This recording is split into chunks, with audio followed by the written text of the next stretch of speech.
Good evening, everybody. This was supposed to be the first live video on the new Play-by-Play Student Sports Network. I am the host, the voice, behind this lovely logo we have here with our three of our campers, our students that are going to be bringing you live the first ever prime time preview, where every time we come on, we talk about the most prime time matchups in the upcoming sports schedule. Obviously, today we are looking at Super Bowl 57 between the Kansas City Chiefs and the Philadelphia Eagles. Like I said, this was supposed to be live, but we're going to post it on YouTube later, and we hope you all enjoy it. So with me tonight, the host voice has Brad Romano, Chase Coburn, and Alana. They're going to be breaking down the Super Bowl for you all, and I'm just going to be kind of directing as we go along. So first, we're going to start with just their general impressions of how they feel about the Super Bowl that's happening this Sunday in Arizona. Brad, how do you feel about this game? I definitely think this game is going to be a low-scoring game. The Eagles obviously have been a dominant team going throughout the season. One of the best pass rushers in the NFL, a great secondary and a great offense as well. You have the Chiefs coming into this game with the best quarterback in the league, in my opinion, and Patrick Mahomes, and a very good offense, including Travis Kelce, with the defense stepping up. I think this is going to be low-scoring, just considering both defenses have been playing really well. But I think it's going to be a really big, low-scoring game, a big defensive game. Yeah. All right, Alana, how do you feel your general feelings about it? I agree that I think it's definitely going to be a low-scoring game, even though Patrick Mahomes was leading the league in passing yards all year. I just think both defenses are going to be shutting down the quarterbacks nonstop. And Patrick Mahomes, Jalen Hurts, are mobile quarterbacks, but I really believe in these defenses. All right, we understand. Chase, how are you feeling in general heading into this Super Bowl? Well, I think there are a few different components. Kind of going to Brad's point here is I don't know if it will be a low-scoring game per se, but at the same time, I also think it's going to come down to who has the better defense because, as you mentioned, you have two amazing quarterbacks, Patrick Mahomes, Jalen Hurts. You have amazing skill position players, guys like Miles Sanders, A.J. Brown, Devonta Smith, Travis Kelce, Juju Smith-Schuster if he does play. Marcus Valdes-Scantling stepped up last week. So we all know both of these offenses are so electric, but it is going to come down to who has the better defense. And these two teams have been the most dominant teams the entire season. You know, I didn't think it would just be as lame as the 2-1 seeds going on in the Super Bowl, but who knew? The 2 14-win teams heading off in the Super Bowl, they've really been the two best teams throughout the entire regular season. They've been near flawless, so I can't wait to see kind of what happens. But yeah, it should be kind of a defensive, I guess I'll say defensive reliant matchup. All right, well, I had two people talk about the defenses, but the first thing we're going to talk about tonight to kind of hone in on a certain part of this Super Bowl is the quarterbacks. Probably the top 2 MVP vote getters heading out of the season. Jalen might have been number 1 if he didn't get hurt. Patrick Mahomes is probably going to wind up winning the award. So we'll start with Alana here looking at the quarterback matchup. Break them both down for us, Alana. How do you feel about the quarterbacks? Both quarterbacks are great. I think we've seen it all season, and there was a lot of people were hesitant about the Chiefs after losing Tyreek Hill, wondering if they're going to have a top receiver. But we've really seen Mahomes shine even without Hill. And when he got hurt against the Jaguars, everyone was, I think, holding their breath, seeing if he was going to get back up, if he was going to be able to keep playing. But he's really shown that it hasn't stopped him whatsoever. And I think it may be tough for some defenses to stop him. The Eagles defense with Hassan Reddick, with C.J. Gardner-Johnson, it's going to be a great matchup. And then for the Eagles and Jalen Hurts, I think a lot of people loved the Eagles, but then when Jalen Hurts got hurt with the shoulder injury, we really saw a change with Gardner Minshew, that when Patrick Mahomes got hurt and Chad Henne had to step in there, the offense didn't stop. That did happen with the Eagles. And I just think overall, no matter who the quarterback is, the offense and the players, wide receiver, running back, tight end on both teams just have to shine. All right, Chase, obviously a humongous matchup with these two quarterbacks. They're obviously facing each other because they won't never be on the field at the same time. But what are you looking to see from these two quarterbacks in the Super Bowl? One that's been here before and one that hasn't. Well, kind of as Alana mentioned, I mean, these two quarterbacks are just so talented. If you really think about it, I mean, you have one guy that's about to win, like literally as we're speaking around this time, the NFL MVP award. I mean, to throw for over 5,200 yards and 40 touchdowns, like I don't think we're appreciating what Patrick Mahomes has done this year enough because what he's been able to do, as Alana mentioned, getting rid of Tyreek Hill. And still being able having his best completion percentage in his entire career, throwing for the most yards, second most touchdowns of his career. It's truly unbelievable to see him do this on a year by year basis. He really does not get worse. But then on Jalen Hurts' end, we've really seen that when you give him talent, an overall amazing team, there is a bunch of talent that can be unlocked. And we've seen that here. We already knew we had the talent, but the fact that we've been able to see him consistently throw the ball to guys like A.J. Brown, Devonta Smith, Dallas Goedert, but then also have the running game to open up guys like Miles Sanders, Kenneth Gainwell, and even him on the ground game. I mean, these two quarterbacks are, while they're both electric and while they're both amazingly fun to watch, they're both very two different quarterbacks. And we saw this 2 weeks ago in the NFC Championship game. If the passing game isn't going for the Eagles, they could still win. However, if the passing game isn't going for the Chiefs, it's going to be much harder for them to be able to win this game because of their lack of running game. However, it also is harder to stop a passing game like Mahomes is, and we're going to break down the defense in a little bit. But both these quarterbacks, amazingly electric. They both have talent in different ways. But overall, I think they're both amazing talents, and I'm really looking forward to seeing who shines. Zeke, as you mentioned, Jalen Hurts in the Super Bowl, or Patrick Mahomes kind of having that experience leading his team over the top. Brad, how do you feel about it? Obviously, they've explained it pretty well, but what else do you have on these two quarterbacks heading into this game? Yeah, so we'll start with Mahomes. In my opinion, the best quarterback in the league. I don't think it's a debate. 5,250 yards, 41 touchdown passes. Arguably his best season, like they said, without Tyreek Hill. It's just amazing what the guy can do. You move to Jalen Hurts, like they said, a different style of quarterback. In the games he played, 3,701 passing yards, 22 touchdown passes, 6 interceptions. I think it's going to come down to the pass rush, though. I think both pass rush are going to really target them. Mahomes is still having, so I'm going to be interested to see how that's going to affect him, especially going up against the amazing Eagles pass rush, Brandon Graham, Fletcher Cox, Hargrave, Sweat, Reddick, and there's even more. I think overall, though, just because of this offensive system, Hurts is going to play a bit better than Mahomes. I think that Eagles defense is going to get to Mahomes. All right. Well, he kind of segued us right into our next segment here.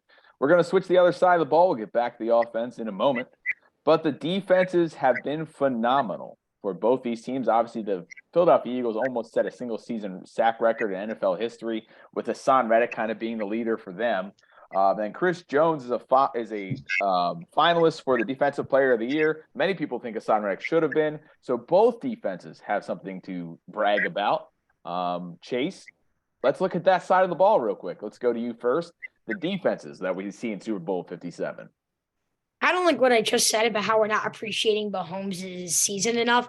We're also not appreciating what this Eagles pass rush has done. Like 4 players with 11 or more sacks: Josh Sweat, Brandon Graham, Javon Hargrave, Hassan Reddick, 16.5 sacks, third most sacks in NFL history. Like, can we just admire that for a second? Like, that's insane. You even have guys in the middle. The Dominic Sue, I know, isn't the same, but you still have a guy like him.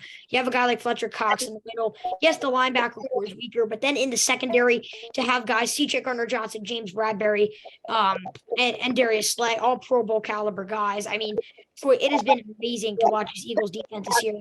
I feel like I've kept having I'm as someone that has really, I feel like, doubted that the Eagles will continue to play well. I feel like I was trying to, at the beginning of the year, to come up with excuses for this Eagles defense, and it became so hard by the end of the year because they're nearly flawless. They have their run defense is a little weaker, but you have an amazing pass defense. And if they can get pressure on Mahomes, we saw last week, if you do get pressure on Mahomes with that ankle, you really don't know what's going to happen. Mahomes did miss some key throws in that matchup against Cincinnati. And then not to mention, he did fumble basically without anybody hitting him just because of that pressure that he was given and the fact that he lost the ball because of his lack of mobility with his ankle. So if he's locked up in a corner and he really, the defensive line kind of comes in and pressures him a lot, it's going to be really hard for him to consistently throw the ball with that ankle. And then not to mention, he's going to have to throw to guys like Juju, who may be partially hurt, Kadarius Toney, who's partially hurt, and then go against an Eagles defense like this. I mean, both defenses are really tough because, the Chiefs defense is really well. They play well against Joe Burrow in the AFC Championship. But overall, this Eagles defense is the better team. But kind of for the Chiefs as well, it's kind of the Eagles getting pressure on Mahomes to force bad passes. And even if they don't, their secondary could hold up. As for the Chiefs, on the other hand, they can, I feel like, stop the run and also stop the pass, but also not to the same extent, if that makes sense. Eagles are kind of more inconsistent. Really great pass defense, not as great rush offense. Chiefs are kind of in the middle in both categories. So we'll really see. I think will be a really great defensive matchup. As me and Brad mentioned at the beginning, it will come down to defenses. And I feel like even though we will have to see what happens, right now you got to put your money on the Eagles defense with the way they've been playing. So Brad, obviously, he was big on the Eagles off defense and all the records they set this year. How do you feel about both these defenses? Do you think Kansas City's defense is good enough to stop Jalen Hurts in the offense? So I'll start with Kansas City's defense. Obviously, they have the defensive player nominee, Chris Jones, having 15 sacks, 2 forced fumbles as well. He's had a phenomenal season, arguably his best season yet. And if it wasn't for Nick Bosa, he'd run away with that award. You also have guys like Nick Bolton, really stepped up. The secondary is a bit iffy, but you got L'Jarius Sneed, who can be solid. Trent McDuffie, the rookie. You got George Lactis, good pass rusher, rookie too. So a very young defense for the Chiefs. But I really just want to talk about this Eagles defense because it's just so good. This pass rush, like Chase said, 4 players with 11-plus sacks is crazy. Brandon Graham, Hargrave, Sweat, and Reddick. A great secondary. Darius Slay and James Bradbury have both been lockdown corners. So it's going to be very good defensive matchup, but I just think this Eagles defense is just going to be better. They're just so complete on defense. Every single position, there's not a position where you're like, they should upgrade. Maybe they could, but they shouldn't. The defense is just so good to the point where I think it's going to shut down this Chiefs offense and to be low scoring. All right. Understand completely. So, Alana, you're the last one to lay in on the defenses, so maybe there's some points that they've already made that you wanted to make. But how do you feel about that side of the ball heading into the Super Bowl? Obviously, the NFL is more offensively minded now, and people are seeing touchdowns. But how do you feel about these two defenses, Alana? Yeah, I really think when we see the offense make a mistake, the defense has to capitalize on that, and that's going to change the game. I think if we see Patrick Mahomes slip up, we've seen Hassan Reddick tied for first for forced fumbles. C.J. Gardner-Johnson was also tied for first with 6 interceptions. I just think it's going to be, if the offense is going to make a mistake for Kansas City, Philadelphia is going to capitalize on that with those 2 players in particular. And they mentioned the rookies on the Chiefs defense, Karl Loftus, Nick Bolton, Trent McDuffie. And I really think they're going to be able to learn and grow together. But right now, I don't think they're up to the task to really shut down the Eagles offense. Understand completely. It's going to be tough. They have a little more of a multifaceted offense, as Chase had pointed out, where the Chiefs is kind of through the air only. So let's go back to the offense real quick. We already talked about the biggest players in the offense, but on the quarterback. So let's talk about those impact players they have on the offense. The Eagles seem to have them all over the field, but what the Eagles seem to struggle at defensively to stop is that tight end spot and the running backs out of the backfields, both of which Kansas City specializes in. They have the all-world tight end in Travis Kelce, and Jerick McKinnon's been shifty out of the backfield. So, Brad, we'll start with you because you went because it's your turn. That's why. So I already think you guys – I kind of know where you guys are leaning, but how do you feel about the impact players and who can make a huge impact on offense besides the quarterbacks?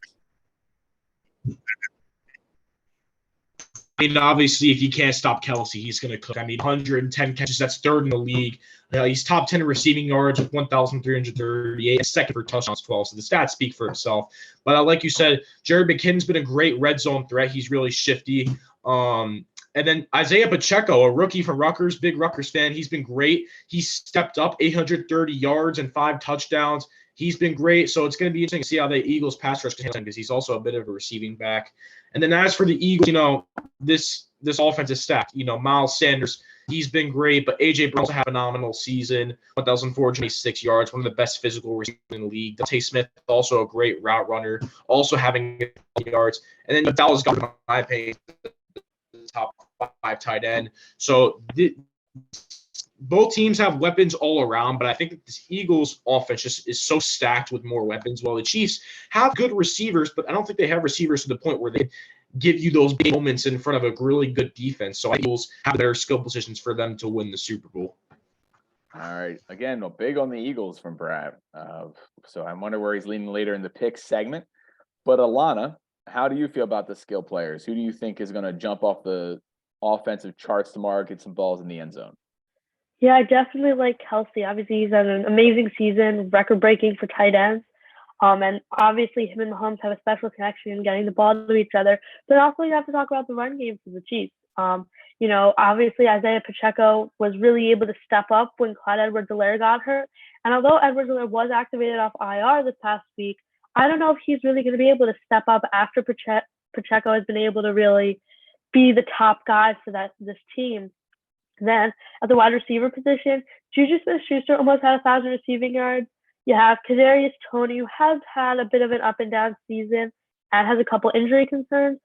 But then for the Eagles, you have Miles Sanders with close to 1,300 rushing yards. You have A.J. Brown, who had an incredible season, and Devonta Smith. I feel like we're not talking about Devonta Smith enough.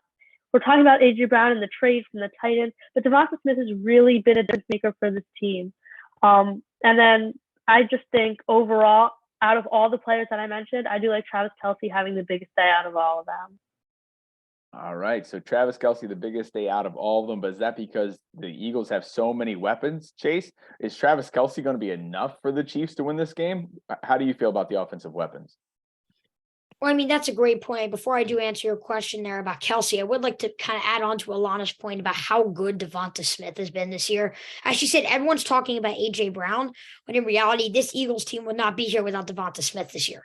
He has been an amazing weapon, and I think the Eagles the Chiefs did an amazing job at I wouldn't say locking down, but I say highly containing Ja'Marr Chase last week. And you could see, maybe the statistics won't say it fully, but I think you could tell last week that Ja'Marr Chase overall didn't have as amazing of a game, and the Chiefs secondary was able to guard it. However, that other receivers were able to get open, guys like Hayden Hurst and T. Higgins. And I think that's kind of going to be Dallas Goedert and Devonta Smith's role in this game as kind of that number 2 wide out. And then that number 1 tight end, these guys that can make really productive plays. We saw T. Higgins have an amazing game last week. So I'd really watch out for that number 2, because I think A.J. Brown will be limited, but it will all come down to if Devonta Smith can step up.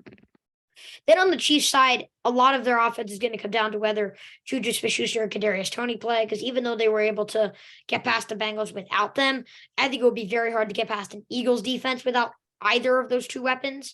Maybe they could do it without one of them, but without either, I think it would be very tough for them to do so. So they really got to hope that those guys can stay healthy, because I think that's a key, in this matchup of whether they do play, because they could really exploit. I wouldn't say exploit, but really, I guess it'll kind of exploit the weakness in the Eagles secondary. But then, Travis Kelce, Zeke, as you mentioned at the beginning, the Eagles haven't done an amazing job at guarding that tight end position. I say Kelce has a good game, but without truly that true wideout, Marcus Valdes-Scantling can't do what he did against the Bengals on this Eagles defense. So I think that is another key thing you really do need to look at in this matchup. But I really would watch out, my kind of watch out player for this game, as Brad did mention earlier, Isaiah Pacheco. What a season he has had, both running the ball, and then I don't exactly know his receiving stats, but all I know is he's been a really productive player, especially in the second half of the year in the receiving game. And I could see him having a large role, not so much Jerick McKinnon, but Isaiah Pacheco, pounding the ball up the middle, being impactful in the receiving game. I could really see Isaiah Pacheco being a key in this game. I could see him having over 150 yards of total scrimmage yards, and I think that could really kind of make this game, if the Eagles are winning, and then all of a sudden Isaiah Pacheco, Mahomes, Kelce, they kind of got this trio of connection, even without Juju and Toney. Just like that, you got a football game. So I think that's something you got to watch out for. Isaiah Pacheco, the former Rutgers running back. Yeah, we'll see how the Eagles contain him. Like you said, when we talked about defense, everybody talked about how good the defensive secondary is for the Eagles, how good the defensive line is, but the linebacking core might be that one weakness. So we'll see how they exploit that with Travis Kelce and the running backs they have there in Kansas City. Wonder if Avonte Maddox being back and healthy will be able to lock down some of that out of the slot, and maybe since there's not much wide receiver depth for Kansas City. So the last matchup we're going to talk about is the sideline matchup between these 2 teams. We have Andy Reid, who is obviously the former Eagles coach, and Nick Sirianni, who is a former Andy Reid assistant. So a lot of storylines in this game. We haven't even got to them all. We'll talk about them in the main storyline, I think that everybody's talking about in a second. But let's go to the sidelines, Alana. Who do you think has the advantage? Is it fresh upstart Nick Sirianni, who seems like he can't do anything wrong this year, or will Andy Reid's third Super Bowl be his second victory? Or fourth Super Bowl, sorry. I think Andy Reid has a little bit of an advantage here. You know, he has the Super Bowl experience in the past, winning Super Bowl with this exact team and Patrick Mahomes. Just Nick Sirianni, he's built a great team. I think they have a really bright future. But I just think with Andy Reid and his coaching experience in the past, he's really going to be able to show the Eagles that he knows what he's doing. Understand. Chase, what do you think are some of the strengths of both these coaches, and how are they going to assist their teams in winning this football game?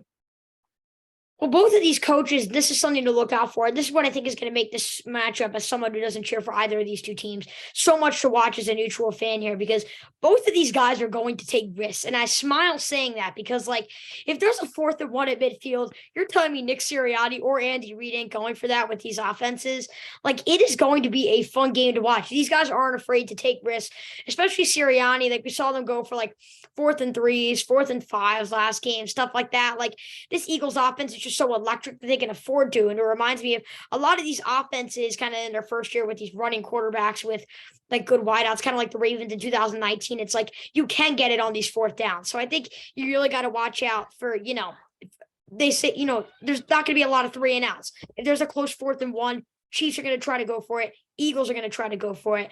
Both of these guys are smart coaches as well. And I think something to look out for as well, though, is that Andy Reid, like, if he doesn't like a play call, he's going to change it. We all know that about him. He calls basically the majority of the plays anyway, offensively for Kansas City. So I think that is something to watch out for. But these two are really smart coaches. I know we've seen in the Belichick case where a bunch of his former assistants, in some cases former players, have come and beat him in the past in the postseason. Maybe Sirianni could get it done against Reid, but overall, I think very two smart coaches. I do think, as Alana said, Andy Reid does have the experience here, and that could come into that could be a factor in this matchup because he's been here before. He knows what needs to happen. They were down double digits in the 4th quarter, and they still came back and won in their previous Super Bowl. So he knows exactly what he needs to do if his team is in a bad position, what to do to come back. If the Chiefs kind of get off to an early start, maybe Sirianni, as good of a coach as he is, may not have as much experience on what to do in basically the critical game like this. So that is something to watch out for. It just kind of reads overall experience. All right, so Brad, I have a few questions for you about these coaches. So the downfall of Andy Reid in Philadelphia seemed to be in-game adjustments. And I've talked to some professionals in the industry, and they say it's kind of hard to make those in-game adjustments. But the Eagles have found ways to get large leads on the teams they've played so far in the playoffs. And Andy Reid scripts the first 25, 30 plays he wants to call on offense. If they all of a sudden get behind and Andy Reid needs to adjust those scripted plays, do you think he's going to be able to do it? And how do you think Nick Sirianni is going to show up on his first Super Bowl? Look, Andy Reid is a great coach. He's coached for 24 years. He has the experience. But to your point, I don't think he's going to be able to do it. As for Nick Sirianni, I don't think Nick Sirianni is the top 5 coach. When you have this talented of a roster, you obviously have to be a decent head coach. You're going to have to make some. But this roster and the players all just do so many good things because of how talented they are. I don't think Nick Sirianni is going to need to do. He's going to need to do not as a lot as much people think. So I think that just because of how talented that roster is, Nick Sirianni is not going to have to do much. As for Andy Reid, you know, like I said, a veteran, experienced coach. He's been in this league forever. We have Mahomes and on these, you're going to have some advantages. But I think just because of how talented that roster is, Sirianni will look better, per se. Understand. I think we had some issues there, but hopefully we got your point across, and I understand it. So we've talked about pretty much every single matchup in this game over the last 15, 20 minutes. Let's break down some of the small things. I'm just going to rapid fire some goofy questions that are Super Bowl related. So Chase, who here has siblings? Raise your hand. Anybody here have siblings? I don't think Chase does. I know Chase doesn't. Alana does. Brad, you an only child as well. All right, so Alana, we're going to you for this one. I don't either. The Kelsey brothers are playing each other in a Super Bowl. Alana, I don't think you're ever going to play in a Super Bowl. I think that's a safe assessment to say. But could you imagine going up in like the greatest experience of your life, and literally if you win, your sibling loses, and if they win, you lose? Like, how would you feel going into that, Alana? I mean, I feel like the situation of playing in the biggest game there is already so much pressure. There's a there's a piece there like, oh, I need these bragging rights right here. So as much as you want this for your team and as yourself to add to your resume, the family part of it and the aspect of that, I think you want to just go all out. Be like, look, I beat you in the Super Bowl. I had all these amazing stats. So it'll be a forever memory for that entire family. All right, so quickly, Chase, let's talk about one of those family members we didn't talk about yet. The reason the Eagles are so good this year might not even have to do anything with their skill players. Obviously, that helps. But their defensive line, we talked about a ton. So they're great up there. But, Chase, their offensive line has 2 possible future Hall of Famers, maybe a third, depending on how Mailata's career runs out. That Kelsey brother, Jason Kelsey, might be one of the best centers of all time. Chase, talk a little bit about Jason Kelsey and his unit. Well, Zeke, don't worry. He is one of the best centers of all time. You don't need to say maybe. He is one of the best centers of all time. And I think it's just because, and, it's really hard sometimes, to really see the offensive line. But when you look at this Eagles team, a key for their running game is, and this isn't a knock against Jalen Hurts and Miles Sanders, and as you said, all the skill position players on this team, but a lot of it is the system. And that's where I kind of disagree with Brad here, is I think that Nick Sirianni really helps the system. And a key part of his system is this offensive line. So while they have great skill position players, without this O-line, they wouldn't be here right now. I mean, if you look at a guy like Jason Kelsey, not only is he such a good center, he never really have flaws with the snap. It goes right to him. He knows exactly where the ball is going to go. So if he thinks Hurts maybe will need to pass it, maybe he'll, snap it a little to the right or whatever. He's going to throw it to his right. He just has such great IQ, just is so smart on the football field. But then not only that, but he's so physical after he snaps. He doesn't take a break at all. Snaps the ball, goes right at it, opens up so many holes. And it may have been hard to tell because, especially last game, because they ran more to the outside. But the Eagles have done such a good job at running in the inside.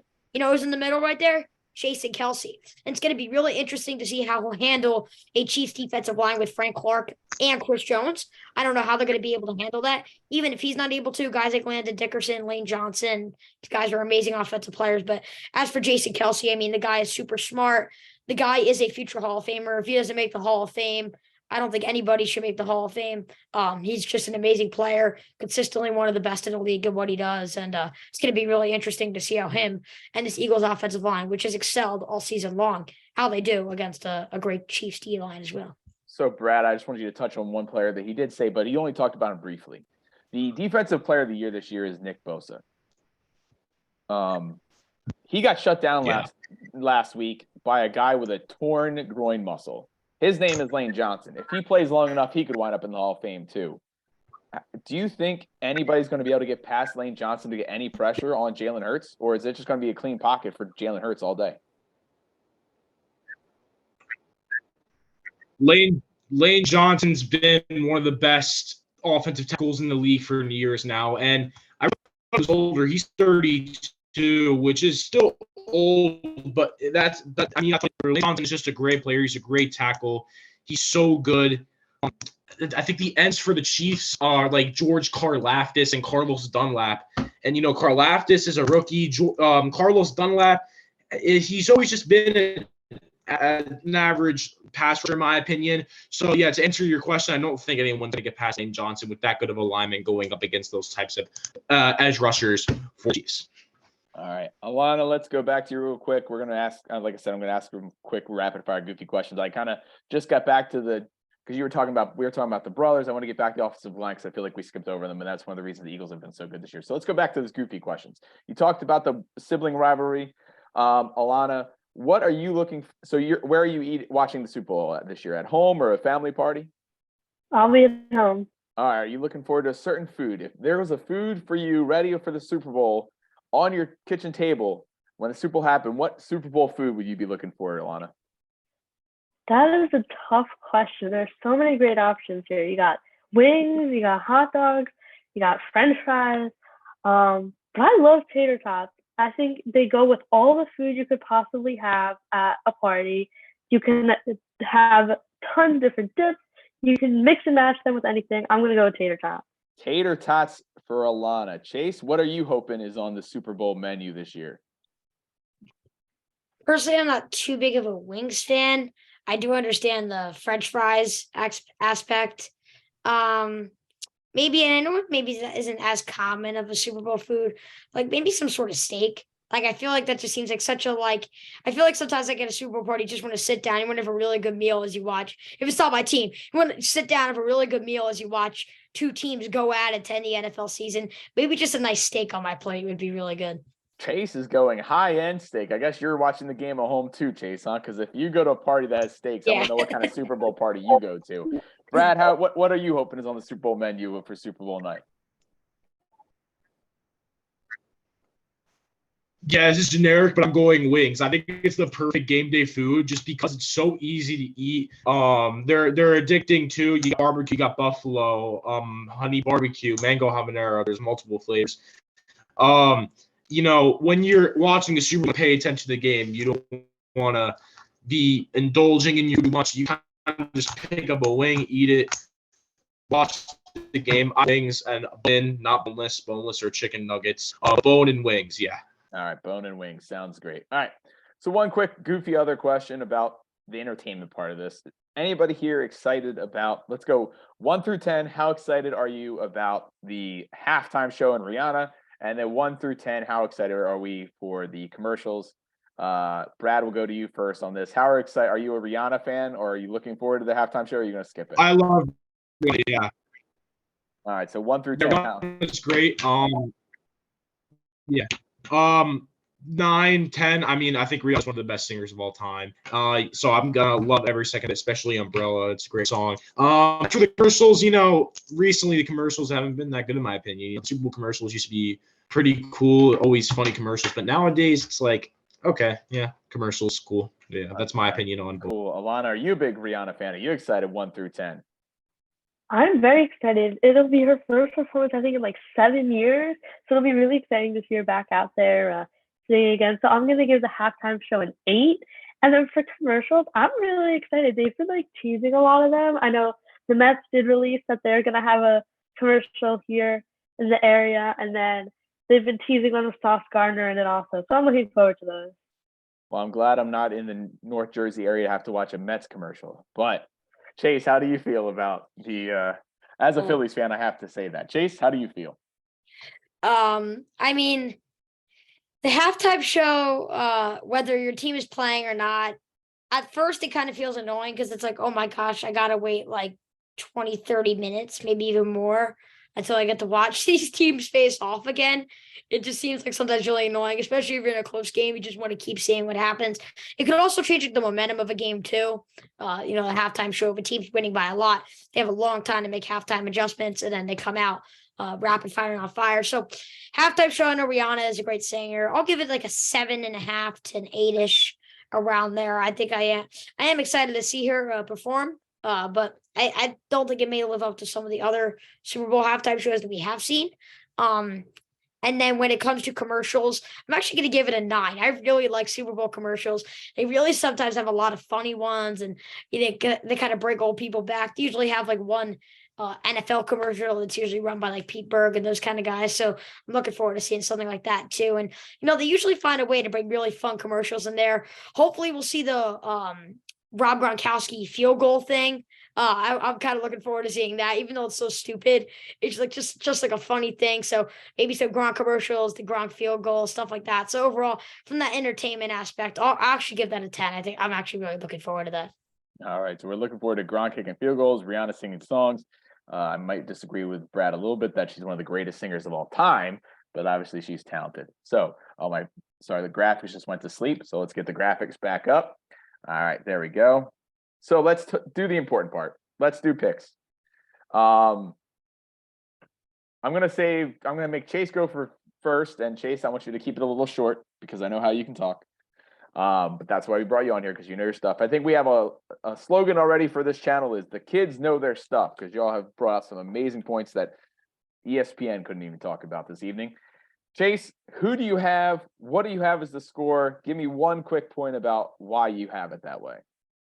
So Zeke, you're so shocked. You thought for sure after everything that we were talking about last weekend that I'd be picking the Kansas City Chiefs to win the Super Bowl. You're wrong. I got the Philadelphia Eagles winning their second ever Super Bowl, 27-23. And the reason why I say that is just because the Eagles are much less reliant on certain things. Now, if they do get off to a slow start, I don't know if they can make adjustments. I don't know if Hurts can pass the ball at the shoulder, even though he has had weeks to heal. But I just think this team, they're just so well-rounded.